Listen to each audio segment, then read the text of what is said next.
शासनपति वीतराग प्रभु भगवान महावीर स्वामी के चरणों में कोटि कोटि वंदन नमन।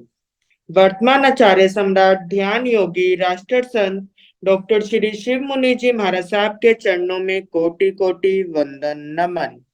आगम ज्ञाता आगम पुरुष हिमाचल केसरी उपाध्याय प्रवर पूज्य गुरुदेव श्री जितेंद्र मुनि जी महाराज साहब के चरणों में कोटि कोटि वंदन नमन। ऑनलाइन एजुकेशन के प्रणेता संघ सेतु उपाध्याय प्रवर पूज्य गुरुदेव श्री रविंद्र मुनि जी महाराज साहब के चरणों में कोटि कोटि वंदन नमन। ऑनलाइन एजुकेशन में पधारे हुए सभी गुरु भगवंत एवं भगवती स्वरूपा महासाध्वियों के चरणों में कोटि कोटि वंदन नमन।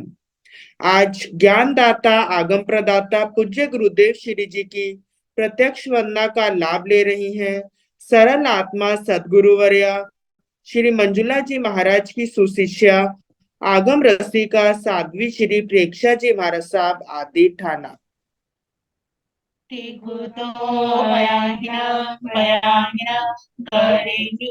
वंदामि नमस्कामि तत्कार्यामि सम्माने कल्याण मंगला देव्या चेया पद्मस्वामी मतिरन्दामि केकुतो अयान्या प्रयान्या करेमि वंदामि नमस्कामि तत्कार्यामि सम्माने कल्याण मंगला देव्या चेया पद्मस्वामी मतिरन्दामि केकुतो अयान्या प्रयान्या करेमि वंदामि नमस्कामि तत्कार्यामि सम्माने कल्याण मंगलं देव्या चेया पद्मस्वामी मतिरन्दामि। सुख साता जी सबको साता है। सुख साता है गुरु जी। सुख साता गुरु जी। हाँ जी। यह आगम वाचना अविरल गति से चलती रहे, इस हेतु सभी तपस्वी अपना अपना योगदान दे रहे हैं। आज की तपस्या इस प्रकार है। तपो केसरी श्री संजय मुनि जी महाराज साहब तेलिक तप की तपस्या। उपाध्याय प्रवर अनयोग प्रवर्तक पूज्य श्री कन्हैया लाल जी महाराज साहब के शिष्य जी महाराज साहब कमल के शिष्य तपो केसरी श्री संजय मुनि जी महाराज साहब का उपवास। तरुण तपस्विनी महासाध्वी श्री शमा जी महाराज साहब का उपवास। तप शिरोमणि महासाध्वी श्री सुव्रता जी महाराज साहब का उपवास। हम सभी तपस्वियों को सुख साता पूछते हैं और सभी के तप की बहुत बहुत अनुमोदना करते हैं। अब हम पूज्य गुरुदेव श्री से करवत विनती करते हैं, प्रार्थना करते हैं कि पूज्य गुरुदेव श्री जी आप पधारें और अपनी मंगलमय वाणी से हम सबको लाभान्वित करें। पधारें गुरुदेव, पधारें गुरुदेव। सुख साता गुरु जी। हाँ जी।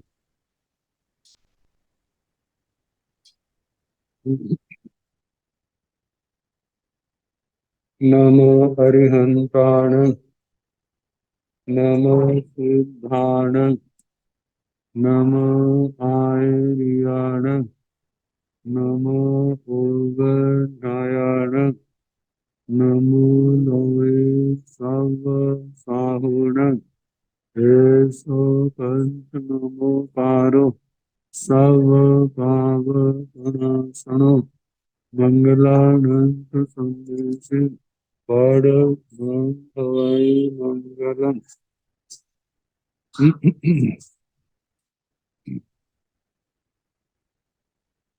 जिन शासन जिन वाणी सदा जयवंत हो, प्रमुख सदा पवित्र मंगल हो।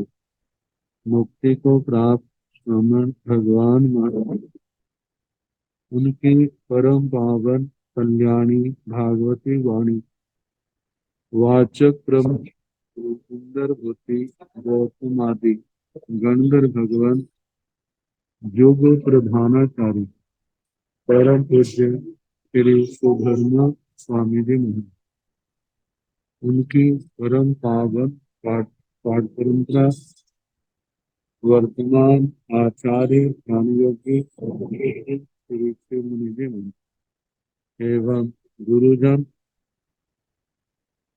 सबकी पावन परंपरा है मेरा अनंत अनंत बार वंदना नमस्कार। आगम परिषद में विराजमान वरिष्ठ मुनिराज, अन्य मुनिवृंद, परम आदरणीय भगवती स्वरूपा महासाधु, श्री मानव सूत्र की वाचन प्रारंभ है। 8वां स्थान सुनाया जा रहा है। आत्म आलोचना नहीं करने के क्या नुकसान है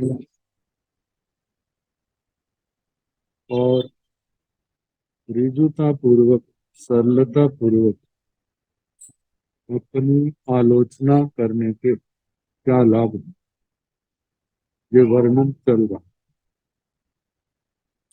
शनिवार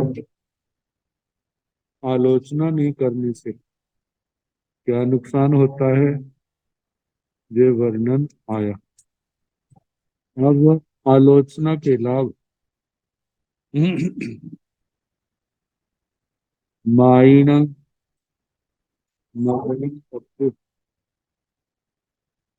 आलोह्य परिकंते कालमासे कालं इच्छा अन्नतरेषु देवलोकेषु देवताय उपवत्तारो भवन्ति तञ्जः महिष्येषु जाव चिरकीयेषु तेन तत् देवे भवै। महिष्ये जाव चिरकीय हार वीराय बच्चे काड़ाय तुड़ीय संज्ञ हुए अंगाय कुंडल मौड़ गंडतल कम ईदधारी विचित्र हत्था भरने विचित्र बत्था भरने विचित्र माला मौली कल्याणक पवर बथ परिकीय कल्याणक पवर गंध मल्लानी लेवन धरे भासुर बोंदी पलंब बाण माल धरे दिव्येन बन्नेन दिव्येन गंधेन दिव्येन रसेन दिव्येन आसेन दिव्येन संघायेन दिव्येन संठानेन दिव्याय इठिये दिव्याय जुये दिव्याय पभाय दिव्याय छायाय दिव्याय अच्छिये दिव्येन तेन दिव्याय लेसाय 10 दिशाओं उज्जोवे माने भासे माने मही नट गीय वाह्य तंसी तल ताल तुड़िय घाण मोइंग पड़ु पवाह्य रवेण दिव्याय भोग भोगाय हुंज माने दी हराई जावीय तथ बाहिर भांतरीय परिसा भवे सावियण माढ़ाई परियाणाई महरिहेण आसनेण उभ निमंते भासम पिय से भास मानस जाव चतारी पंच देवा अवुत्तादेव अभूतिंति बहुम देवे भासौ भासौ सेण तौ देवलोगाओ आउ खयेण जाव चैता इहेव मानुषाय भवे जाय इमाई कुलाई भवन्ति अठाई जाव बहु जनस अपरिभूयाय तह पगारेषु कुलेषु कुमत्ताय पच्चायाय सेण तथ पुमे भवै सुरुवे सुवन्ने सुगंधे सुरसे सुपासे इत्थे कंते जाव मनामे अहीन सरे जाव मनाम सरे आदेज वयने पच्चायाय जाविय से तथ बाहिर अभंतरिया परिसा भवई सावियण आढ़ाई जाव बहु मध्य उत्ते असौ आसौ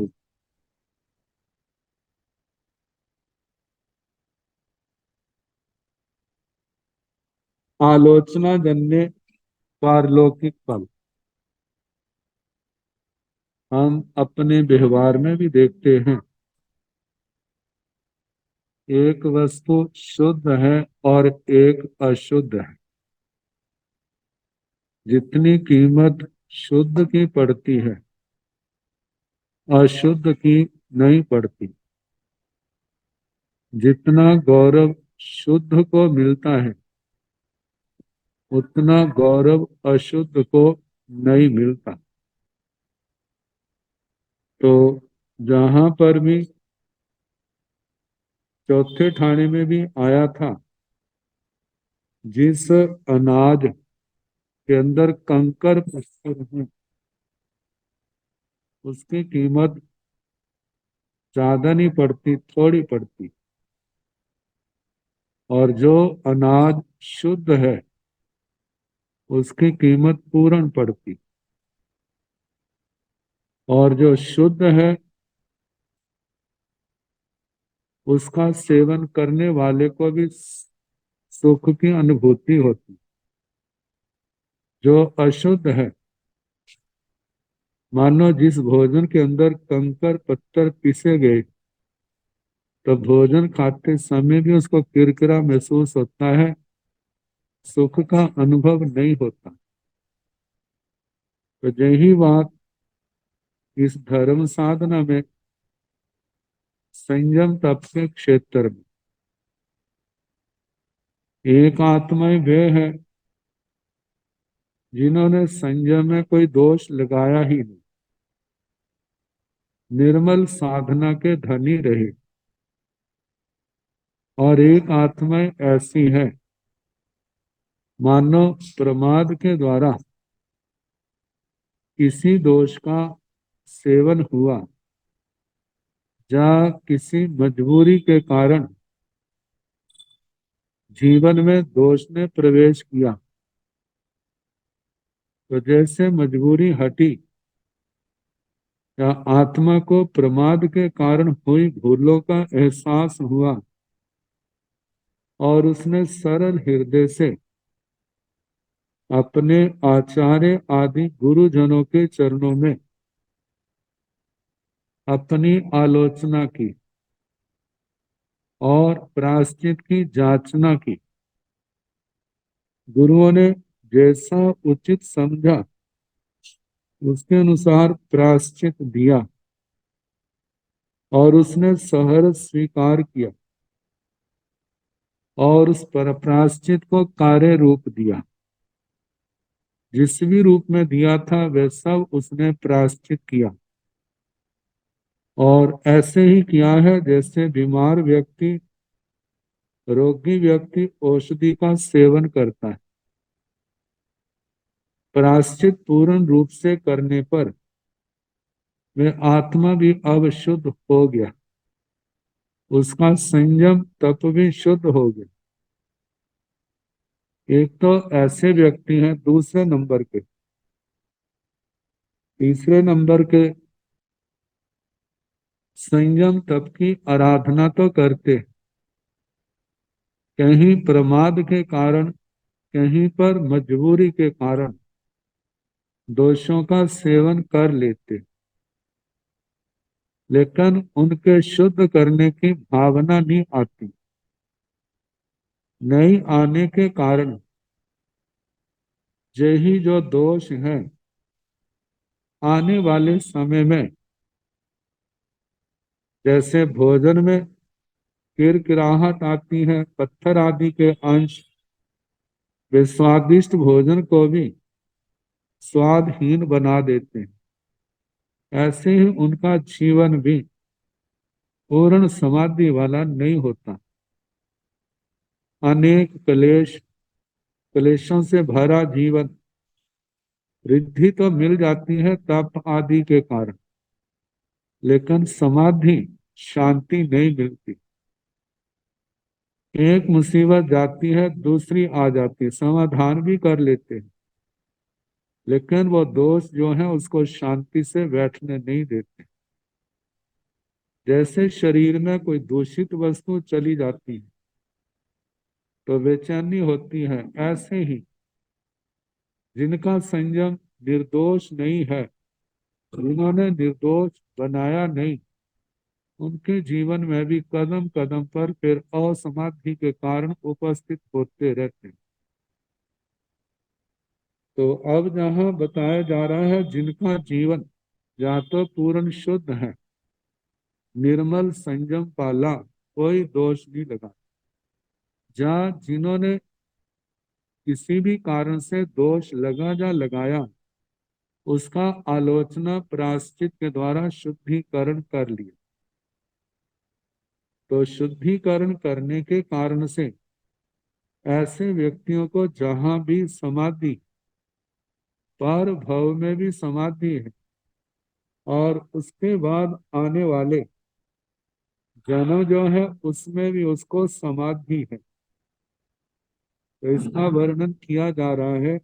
माइनम मायम कट्टु आलोय पड़ी कंते कालमासे कालं किच्चा अन्न तरेसु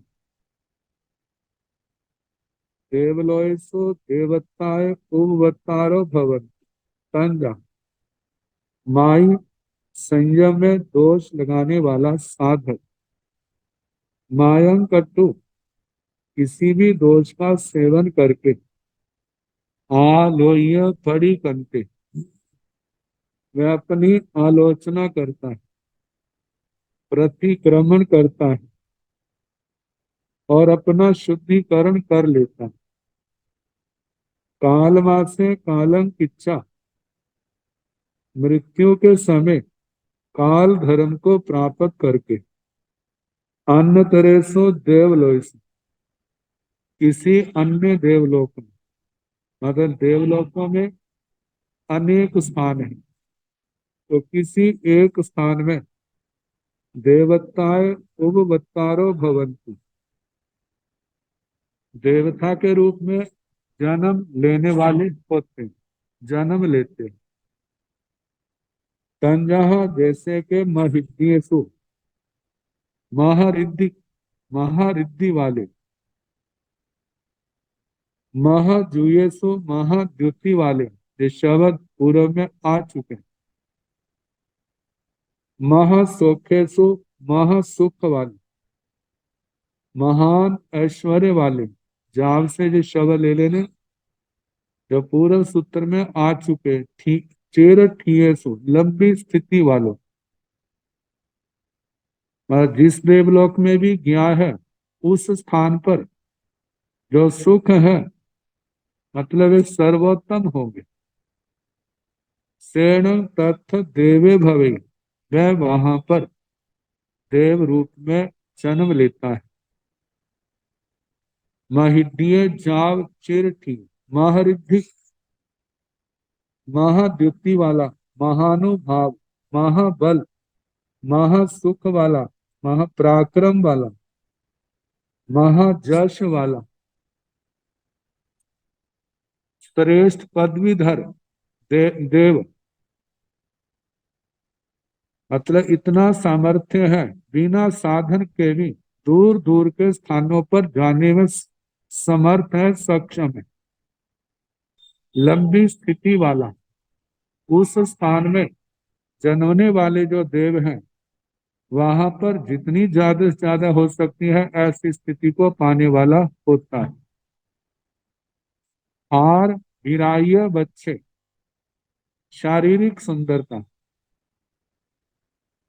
वक्ष स्थल पर गले में हार पड़े, हार विराजित वक्ष मतलब वक्ष स्थल जिसका हारों से शोभायमान, जैसे देवताओं में वन मालाएं कही जाती, काडाय, तोड़िय, थम्बीय भूय, काडाय कटक, कड़ों को कहा जाता है, तोड़िय त्रुटित, त्रुटित वायुबंध जो कोहनी और कंधे के बीच में होते, खम्बीय भूय और जिसकी भुजाएं इनसे स्तंभित है।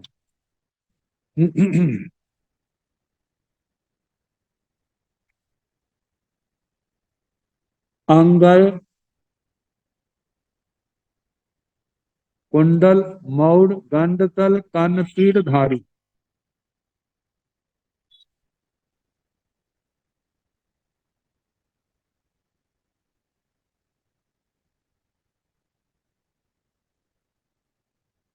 अंगद आभूषणों के ही नाम है, कुंडल कुंडल, मौड़ मुकुट, गंड तल कान पीठ धारी मतलब कानों में कुंडल है जो गालों पर आते हैं, मतलब कि उनको धारण करने वाले, कर्ण पीठ धारी, विचित्र हत्था नाना प्रकार, विचित्र विचित्र नाना प्रकार के हत्था भरने हाथों में आभूषण है, विचित्र बत्था भरने नाना प्रकार के वस्त्र वस्त्राभूषण है, विचित्र माला मौली, विचित्र मौली मुकुट के ऊपर, मुकुट में शेखर है उसमें मालाएं लगी हुई हैं, कल्याणक पवर बथ परिहि, कल्याणकारी बहुत सुंदर भव्य, पवर प्रवर श्रेष्ठ, बथ परिहि वस्त्रों को पहना हुआ है, कल्याणक पवर गंध मल्लानु लेवन धरे, कल्याणकारी मतलब सुखद, पवर श्रेष्ठ, गंध मालाएं अनुलेपन इनको धारण करने वाले, भासुर बूंदी, बूंदी शरीर जिनका भास्वर है, शरीर से प्रकाश निकलता है, पलम्ब बाण माल धरे, पलम्ब प्रलम्ब एक मतलब लंबी, वन माला को धारण करने वाले, दिव्येण वन्येण जिनके शरीर का वर्ण दिव्य है, दिव्येण गंधेण शरीर की गंध भी दिव्य अलौकिक है, अद्भुत है, बहुत ज्यादा, दिव्येण रसेण जिनका रस वो भी क्या है, दिव्य है, दिव्येण फासेण शरीर का स्पर्श भी दिव्य है, दिव्येण संघायण दिव्य संघात, संघात पुद्गलों का संचय शरीर के रूप में वो भी दिव्य है, दिव्येण संठानेण उनका शारीरिक आकृति वो भी दिव्य है, दिव्याय इड्ढिये जिनकी रिद्धि भी दिव्य है, दिव्याय जूये जिनकी द्युति चमक दिव्य है, दिव्याय पभाय जिनकी प्रभा वो भी दिव्य है, दिव्याय छायाए जिनकी छाया कांति वो भी दिव्य है, दिव्याय अच्छिये जिनकी अर्ची वो भी दिव्य है, दिव्य शरीर निर्गत तेज शरीर से निकलने वाला तेज, दिव्याय लेसाय दिव्य लेस्या से, दिव्याय अच्छिये दिव्येण तेण दिव्य तेज, दिव्याय लेसाय दिव्य लेस्या इनसे 10 दिशाओं उज्जोवे माने, 10 दिशाओं को उद्योतित करने वाले, प्रभासे माने प्रभासित करने वाले, महिया हाय नट हीय बाह्य तंती तल ताल तुड़िय खाण मोइंग पड़ु पवाह्य रवेण। जहाँ पर नाटक आदि होते हैं तो नाटक के अंदर महिया बृहद महान आहत, जिसमें कोई रुकावट नहीं होती, निरंतर अनुबद्ध नाट्य नाट्य नाटक आदि होते हैं। गीय जिसमें गीत भी है, बाह्य वाद्यंतर वाद्य बजाए जा रहे हैं, तंती तंत्री जैसे वीणा आदि है, ताल ताल ताड़ियां आदि बजाई जाती हैं, जैसा कोई वाद्य है, तोड़िय तूर्य घाण मोइंग खान मृदंग नगारे जिनको कहा जाता है, पड़ु पवाह्य रवेण मतलब के पट है, ये भी ढोलक आदि है, पटु प्रवादित बड़ी निपुणता से बचाए जा रहे हैं। और ऐसा करने से बड़े दिव्य शब्द जहां से निकल रहे हैं आ रहे हैं, तो ऐसे दिव्याई भोग भोगाई भुंज माणे, दिव्य भोगों को भोगते हुए भी हराई वह उस देवलोक में विचरता है, अपना समय व्यतीत करता है। जावियो से तथ बाहिर अभंतरीय परिसा भवे। जहाँ इस पूर्व के पाठ से, जहाँ पूर्व के कहा था कि वो इन रिद्धियों से वंचित हैं, ऐसी प्रधान रिद्धियां उनको नहीं मिलती। और निर्दोष संयम वाले का भविष्य कैसा मंगलमय सुखमय होता है उसका वर्णन किया। अब बाह्य परिषदा और आभ्यंतर परिषदा जो वहां की है, जावीय से तथ बाहिर अभ्यंतरीय परिसा भवे, और जो वहां पर बाह्य और आभ्यंतर परिषदा होती है, सावियन अणमाढ़ाई वह उसका आदर करती है। बाह्य परिषदा में जो अभियोगी देवता है सेवक के रूप में, जो उनके अधीन काम करते हैं, और आभ्यंतर परिषदा में जो उसके परिवार की परिषदा है, तो वे भी उसका उनका आदर करती है। परिजानाई परिचय पूछते हैं, जब कहीं आना जाना होता है तो महारीहेण आसनेण उपनिमंते, बड़े लोगों के योग्य या कीमती आसन आदि जो है, घर में जो भी अच्छी से अच्छी वस्तु है उससे निमंत्रण करते हैं बैठने आदि के लिए। भाषम पिय से भास मानस, जाव चतारी पांच देवा अवुत्ता चेव अभ्युठिंती। मानो कहीं पर वो बोलने लगा है, थोड़ी सी बात लेकर के कह करके वो सिमटने लगा, समाप्त करने लगा, तो उस सभा में चार पांच देवता अवुत्ता चेव बिना किसी के कहे अभ्युठिंती खड़े होते हैं। बहु देवे भाषाओ भाषण, हे देव हे देवानुप्रिय, आप बहुत अच्छा बोल रहे हैं, हमें बड़ा अच्छा लग रहा है, आप और बोले, हमें बड़ा आनंद आ रहा है, आपकी बातें बहुत अच्छी लग रही है। और उनको बोलने के लिए उत्साहित करते हैं। पहले के तो ये आया था कि जब बोलने लगता उसी समय चुप करा देते हैं, और इनकी वाणी के प्रति सारे लोग बड़े उत्सुक रहते हैं, बड़ी उत्सुकता से सुनते हैं, मानो ना बोलना चाहे तो उसका प्रोत्साहन बढ़ाते हैं आदर मान सत्कार से। सेण तो देवलोगाओ आउ खैण जाव चैता, इहे मानुषाय भवे जाई इमाई कुलाई भवंतु।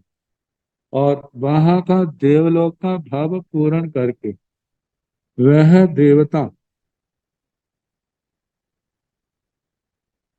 तो दो देवलोकाओ आउ खैण, उस देवलोक से आउ खैण की खैण भाव खैण, आयु के क्षय से, स्थिति के क्षय से और भाव के क्षय से चयन चयिता च्यवन करके, यह मानुषाय भवे इसी मनुष्य भव में जाई इमाई कुलाई भवंती, जो कुल होते हैं।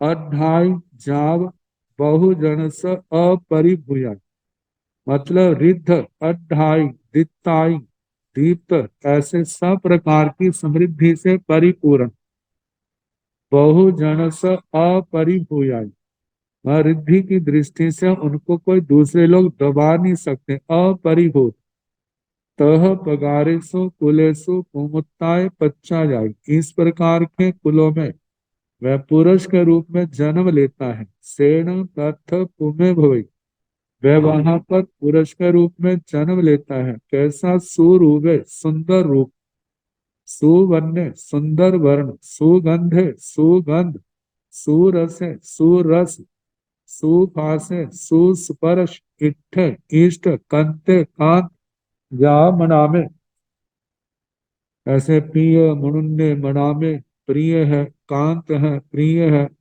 मनोज्ञ है, मनाम है, मन को अच्छा लगने वाला, सबका प्यारा। अहीन सरे, उनके स्वर में किसी प्रकार की हीनता नहीं है। अधीन सरे, जाव, जाव से अधीन सरे, अकांत सरे, अपिय सरे, मतलब अहीन सरे, स्वर में कोई हीनता नहीं है, मतलब के कांत स्वर, कांत स्वर, प्रिय स्वर, प्रिय स्वर, प्रिय स्वर वाला, मनोन्न स्वर, मनोज्ञ स्वर, मनाम स्वर, मनाम स्वर, मतलब उसकी आवाज सबको प्यारी लगती है, सब सुनने के लिए उत्सुक रहते हैं। आदेज्य वचन, आदेय वचन, जो पुण्य प्रकृति है उसके वचनों को सब लोग स्वीकार करते हैं। पच्चा जाए, और सारे उसके ऊपर विश्वास करते हैं।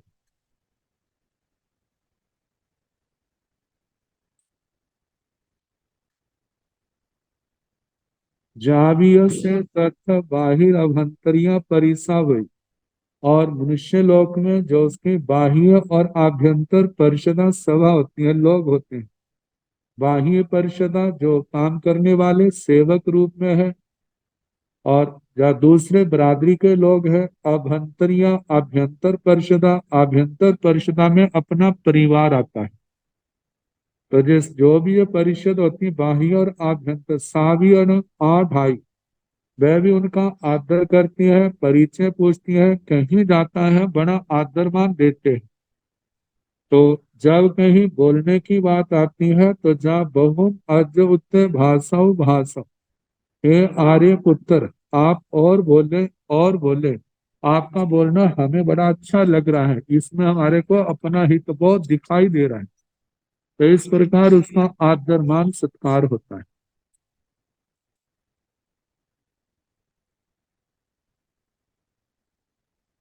कहा जाता है जिनका, जिन्होंने आलोचना और तप कर्म, इनके द्वारा अपने आप को शुद्ध कर लिया,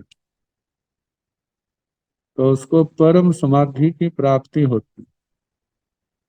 क्योंकि समाधि के कारण ये ज्ञान दर्शन चारित्र तप की निर्दोष आराधना है। ऐसे बताया, शरीर के अंदर अशुद्ध अंश चला जाए तो वो असमाधि का कारण बनता है। ऐसे जीवन में जब जब भी पाप कर्म उदय में आते, तब वो असमाधि कलेश का कारण बनते, और वो पाप कर्म इस आत्मा के किए होते। अब जिस आत्मा ने आलोचना प्रायश्चित के द्वारा लगे दोषों का शुद्धिकरण कर लिया, और ऐसा जीव जो है उसको फिर किसी प्रकार के क्लेश का अनुभव नहीं करना पड़ता। तो आलोचना, निंदना आदि से जो 8 बातें सामने आती। पहली बात कही है, लहुआ लहाय जनक, आप पर निवत्ति अज्जवं सोहि, टीका में गाथा दी है।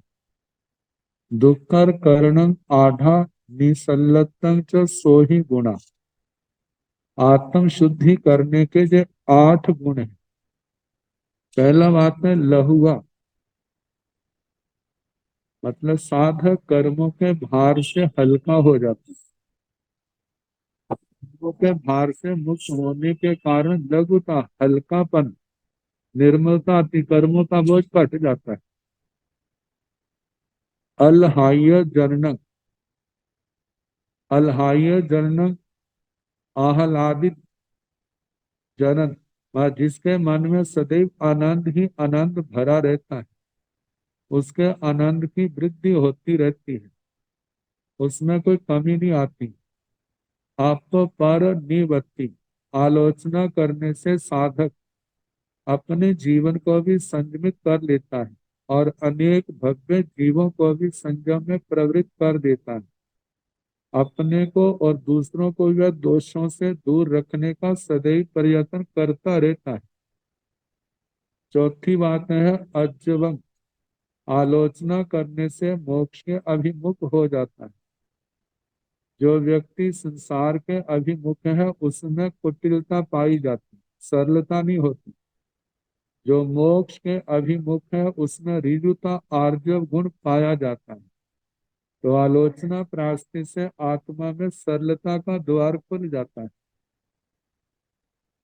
तो ही पांचवा, आलोचना करने वाले का चारित्र विशुद्ध होता है। दुष्कर कर्ण, आलोचना करने वाला दुष्कर से दुष्कर साधना करने में समर्थ हो जाता है, क्योंकि उसकी साधना में फिर अंतराय नहीं आते। आधा, वह चतुर्विद संघ में आदरणीय ही नहीं परम आदरणीय बन जाता है। निसल्लतम, जिस प्रकार पैर के किसी भी भाग में लगा हुआ कांटा मनुष्य को व्याकुल कर चलने में असमर्थ बना देता है, वैसे ही माया शल्य, निदान शल्य, मिथ्या दर्शन शल्य, ये तीनों शल्य साधक की साधना में प्रगति नहीं होने देते। इसलिए शल्य मुक्त होकर ही आत्मा को शांति मिलती है। आलोचना करने से आत्मा निशल्य हो जाता है, तीनों शल्यों से छुटकारा पा ले। लेकिन वही होता है जो पूर्ण सरलता से अपने सारे जीवन की आलोचना कर लेता। उसके निशल्य होने से साधना के पथ पर बेरोक टोक प्रगति होती है। इन 8 गुणों से संपन्न जीव भगवान की आज्ञा का आराधक होता है। आराधक के लिए सब और अमृत ही अमृत है। सुख, सम्मान, समृद्धि, ये सब उसके आगे पीछे अटखेलियां करते हैं। तो ये बता दिया, जहां भी उसका जीवन प्रशस्त है, देवलोक में भी जीवन प्रशस्त है, और उसके बाद जो मनुष्य जीवन है वो भी उसका प्रशस्त है। तो अब आलोचना के बाद संबर का वर्णन आता है, जो आत्मा को ऊंचा उठाने में, निर्मल करने में समर्थ है, जो आने वाले दोषों को, कर्मों को रोकता है। तो बताया है 8 वीहे संबरे पणते, तंजहा सोइंद्रिय संबरे, जाव पासिंद्रिय संबरे, मन संबरे, वही संबरे, काय संबरे। 8 वीहे असंबरे पणते, तंजहा सोइंद्रिय असंबरे, जाव काय असंबरे। संबर और असंबर, संबर शब्द कहाँ है? संवरना,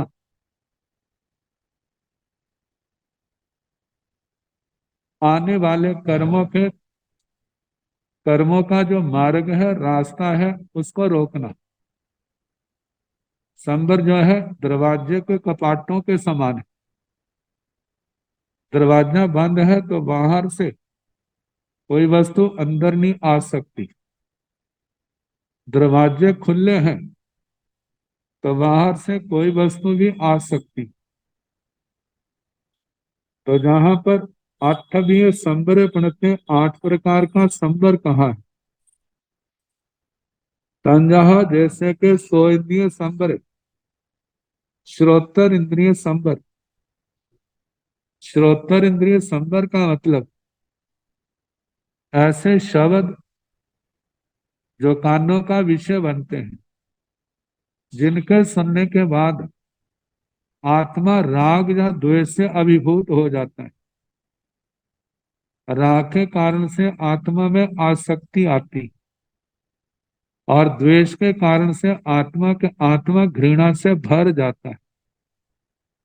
और ये राग द्वेष जो है यही आत्मा की असमाधि का कारण बन जाते हैं। इन भावों के होने पर फिर न उसका स्वाध्याय में मन लगेगा, न तपस्या में मन लगेगा, न संयम में मन लगेगा, और अति भाव उसको घेरे रखेगा। तो इससे बचने के लिए भगवान ने कहा श्रोत्र इंद्रिय संवर। पहले तो आप ऐसे शब्दों को सुनने से ही बचे, ऐसे स्थान पर ही ना जाएं। मानो ऐसे शब्द सुनने को मिल जाते हैं तो उस समय अपने ज्ञान विवेक से, धैर्य से अपना संतुलन बनाकर रखें। विचार करें मुझे इनसे प्रभावित नहीं होना है, ये मेरा मार्ग नहीं है। मेरा मार्ग तो धर्म आराधना साधना का है। इन क्लेशों से मुक्त होना है। और ये वही सोच सकेगा जिसने आगम वाणी का अनुप्रेक्षा पूर्वक स्वाध्याय किया होगा, गहरा चिंतन किया होगा, वही अपने आप को संभाल सकेगा। अन्यथा जीव जो है आने वाले वातावरण से प्रभावित हो जाता है, चाहे बाद में निमित्त के हटने पर अपने आप को संभाल ले, आलोचना प्रायश्चित करके अपने आप को शुद्ध कर ले, लेकिन एक बार तो प्रभावित हो गया, कर्म बंद हो गया। यदि अपना विवेक रखता है तो वह उस पर प्रवृत्ति ही नहीं करेगा। मानो ऐसा वातावरण आता है तो वह अपने आप को बचा करके रखेगा। जैसे मानो जब आंधी आदि आती है तो उस समय समझदार लोग जो हैं अपने दरवाजे, खिड़कियां, रोशनदान आदि सारे बंद कर लेते हैं, जिसके कारण से फिर आंधी से आने वाला गर्दो गुबार जो है वो अंदर प्रवेश नहीं कर सकता। मानो करे भी तो वह थोड़ी सी सफाई के द्वारा साफ हो जाए। यदि दरवाजे, खिड़कियां, रोशनदान खुले हैं फिर तो उसको साफ करने के लिए पूरी मेहनत करनी पड़ेगी। इसी प्रकार जो विवेकशील है, ध्यान रखता है, तो वह मोटे पापों से बच जाता। मानो सूक्ष्म आया भी है, आत्मा प्रभावित हुई है विपरीत वातावरण से, तो उसका शुद्धिकरण आसानी से हो जाएगा। यदि वो ध्यान नहीं रखता है तो फिर शुद्धिकरण के लिए प्रायश्चित भी क्या होगा, बड़ा आएगा। तभी आत्मा की शुद्धि होगी। जैसे घर के अंदर जब कूड़ा बहुत प्रवेश कर गया है तो उसको निकालने के लिए तो मेहनत तो पूर्ण करनी पड़ेगी, तभी घर की सफाई होगी। यही बात आत्मा के लिए। तो कहा कि पहला है सो इंद्रिय संवर, श्रोत्र इंद्रिय संवर। इन कानों के ऊपर बीजे पाना, जहां पर भी राग द्वेष आदि के प्रसंग हो उससे अपने आप को बचाना। दूसरा है चक्षुंद्रिय संवर, ऐसे चक्षु इंद्रिय संवर, जैसे ऐसे दृश्यों को देखना जो राग द्वेष के कारण है। इससे भी क्या है, समय की भी बर्बादी होती है। आत्मा राग द्वेष से प्रभावित होता है, कर्मों का बंद करता है। तो जहां पर यदि साधक अपने आप में सावधान है तो ऐसे दृश्यों से अपने आप को बचा कर रखेगा। तो चक्षु इंद्रिय संवर, और इसके आगे घ्राण इंद्रिय संवर है। घ्राण इंद्रिय संवर, घ्राण इंद्रिय से संबंधित सुगंध और दुर्गंध को लेकर के कहा जाता है जैसे भी अपनी वृत्ति के अनुसार मिला है उसी में संतोष रखें। मतलब कि यदि तीखे ऐसे रागजनक या द्वेषजनक ऐसे प्रसंग आते हैं तो उस समय अपने आप को बचा के रखना। ऐसे जीव इंद्रिय संवर, जीवा इंद्रिय से संबंधित संवर, वहां पर भी राग द्वेष से अपने आप को मुक्त रखना। कहा जाता है जो इंद्रियों के विषय अत्यंत तड़क भड़क वाले, आत्मा को उत्तेजित करने वाले हैं, उनका तो परित्याग करें। और जो जीवन यापन के लिए ग्रहण करने भी पड़ते हैं तो उनके प्रति राग द्वेष का निग्रह करे। यदि करता है तो संबर होगा, अन्यथा संबर नहीं होगा, फिर तो असंबर आ जाएगी। ऐसे पास इंद्रिय संबरे, स्पर्शन इंद्रिय संबर, स्पर्शन इंद्रिय से भी संबंधित, जो स्पर्श से संबंधित है। अनुकूल प्रतिकूल, अनुकूल प्रतिकूल भी राग द्वेष के कारण है, तो इनके कारण से आत्मा प्रभावित होता है। तो जहां पर कहा है कि अपने आप को संभाल के रखें। जहां पर उत्तेजक विषय है उनसे अपने आप को बचा के रखे। मानव जो प्रयोग में आते हैं उनमें राग द्वेष पैदा ना होने दे। यदि अपने आप को बचाएगा तो कर्म बंध से बच जाएगा, अन्यथा नहीं। शास्त्रों के अंदर कहा है कि जीवन में हम हर समय ना कान बंद रख सकते ना आंखें बंद रख सकते हैं, बाकी इंद्रियां भी बंद नहीं रख सकते। जीवन व्यवहार में इनको खोलना पड़ता ही। लेकिन कहा है कि जब पहले तो अपने आप को बचाए, मानो ऐसे विषय आते हैं तो उस समय उनके प्रति ना आसक्ति रखना ना द्वेष रखना, इस बात का ध्यान रखे। इनसे ऊपर उठेगा तो समाधि उसकी बनी रहेगी। यदि वो ऐसा नहीं करेगा, नहीं बचता है, तो असमाधि को आने में कोई देर नहीं लगेगी। तो ये 5 इंद्रियों से संबंधित संबर है। अब इसके आगे मन वचन काया से संबंधित मन संबर, वाक संबर और काय संबर। मन संबर, मन के अंदर कितने प्रकार के भाव आते हैं और उन भावों के अंदर प्राय करके आरत ध्यान और रौद्र ध्यान के लक्षण होते हैं। तो आरत ध्यान रौद्र ध्यान के कारण से आत्मा अशुभ कर्मों को ही बांधता है। तो उस समय अपने विवेक से कार्य करे कि मन में किसी प्रकार के आरत ध्यान और रौद्र ध्यान की बातें, इनसे अपने आप को बचाए और अपने मन को धर्म आराधना की ओर, धर्म ध्यान की ओर प्रेरित करे, उसका अभ्यास करे। अब यदि विवेक रखता है तो मन के कारण बंधने वाले जो कर्म है उनसे बच जाएगा, और नहीं रखता है तो मन के द्वारा जीव कितने कर्म बांध लेता है। कहा जाता है मन वचन काया में देखा जाए तो ज्यादा मन से ही कर्म बनते हैं। यदि विवेक आत्मा अप्रमत्त है, जागरूक है, तो इन कर्म बंध से अपने आप को बचा लेगा, अन्यथा कर्म बंधन होने में कोई देर नहीं लगती। तो इस प्रकार मन संबर, आर ध्यान रौद्र ध्यान से, अशुभ से अपने आप को बचाना। आगे वही संबर, वाक संबर, वचन संबर, वाणी के द्वारा जो होने वाले पाप कर्म है, जो सावध्य भाषा है, पापकारी भाषा है, उसको रोकना। और वाणी के द्वारा निर्वध्य वचन बोलना, विवेक से बोलना, ध्यान से बोलना, ये वाक संबर है। और ऐसे काय संबर, शरीर के द्वारा कोई भी क्रिया करने में विवेक रखना, मतलब शरीर के द्वारा किसी प्रकार का असंयम का सेवन नहीं करना, उनका त्याग और अपने आप को धर्म आराधना में लगाना, ये क्या है? काय संबर है। तो इस प्रकार 8 प्रकार के संबर का वर्णन हुआ। 8वीं है असंबरे प्रणते। इसी प्रकार 8 प्रकार का असंबर है। असंबर का मतलब जहां पर संबर नहीं है। आश्रम में आत्मा की प्रवृत्ति जब ध्यान नहीं रखेगा तो ये इंद्रियां और ये मन वचन काया जो है कर्म बंध का कारण बन जाएंगे। तो आत्मा जब संबर का ध्यान नहीं रखता तो आश्रम द्वार तो अनादिकाल से खुले हैं। तो 8वीं है असंबरे पढ़ते, 8 प्रकार का असंबर कहाँ है?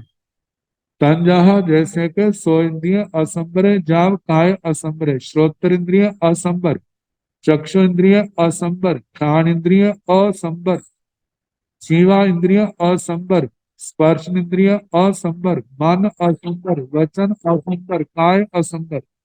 इन 5 इंद्रियों के द्वारा और मन वचन काया के द्वारा संबर की आराधना नहीं करना, मतलब अपने आप को पाप से इनके माध्यम से और इनको पाप से नहीं हटाना, धर्म मार्ग की ओर नहीं लगाना। तो इससे क्या है?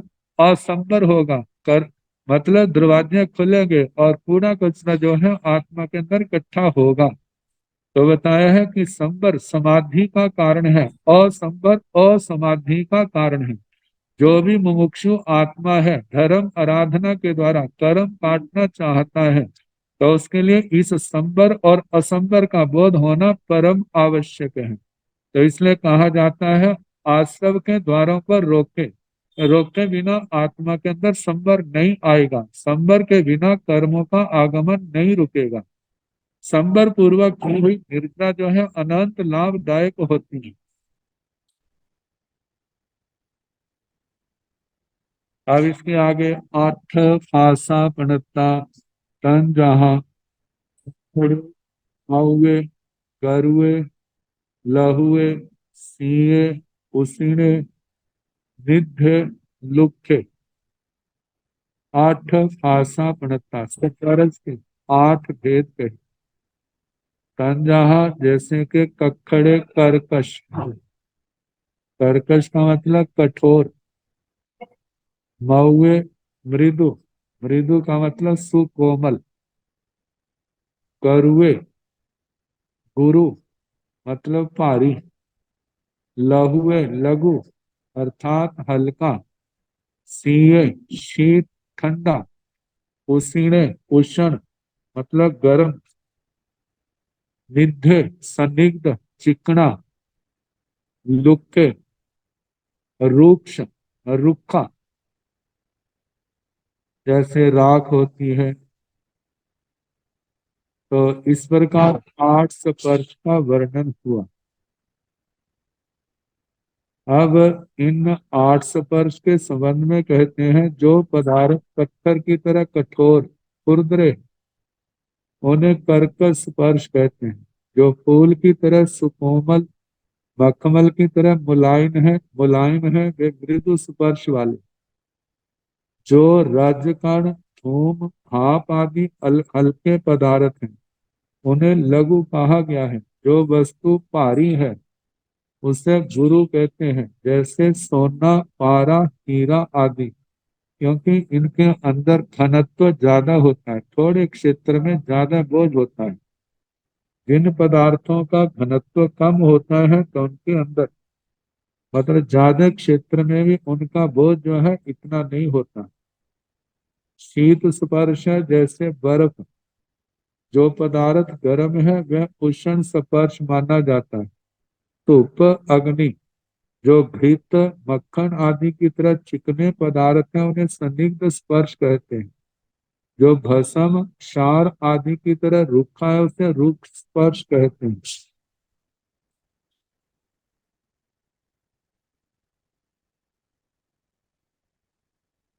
अब इसके आगे लोक स्थिति का वर्णन आएगा। पहले 6 प्रकार की बताई थी, लेकिन 8 प्रकार की आती है। तो इसके संबंध में कल जैसे अवसर होगा कराने का प्रयास किया जाएगा। नमो अरिहंताण, नमो सिद्धाण, नमो आयर्याण, नमो ओवधायाण, नमो लोये सव साहुण।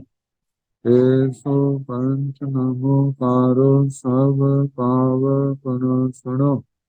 मंगलानंद संदेश परम हरि मंगलम। श्री मंगलम हरिहंता मंगलम सिद्धा मंगलम साहो मंगलम केवली नाथो धम्मो मंगलम। चतारी लोगोत्तमा अरिहंता लोगोत्तमा सिद्धा लोगोत्तमा साहो लोगोत्तमा केवली नाथो धम्मो लोगोत्तमा। चतारी शरणं प्रवज्जामि अरिहन्ते शरणं प्रवज्जामि। सिद्धे शरणं प्रवज्जामि साहु शरणं प्रवज्जामि। केवली नाथं शरणं प्रवज्जामि। चार शरणे सुख करने दुख करने मंगल करने और करना नहीं कोई। जो भव प्राणी आचर्य है अमर पद। सबको यथा योग्य वंदना सुख साथ।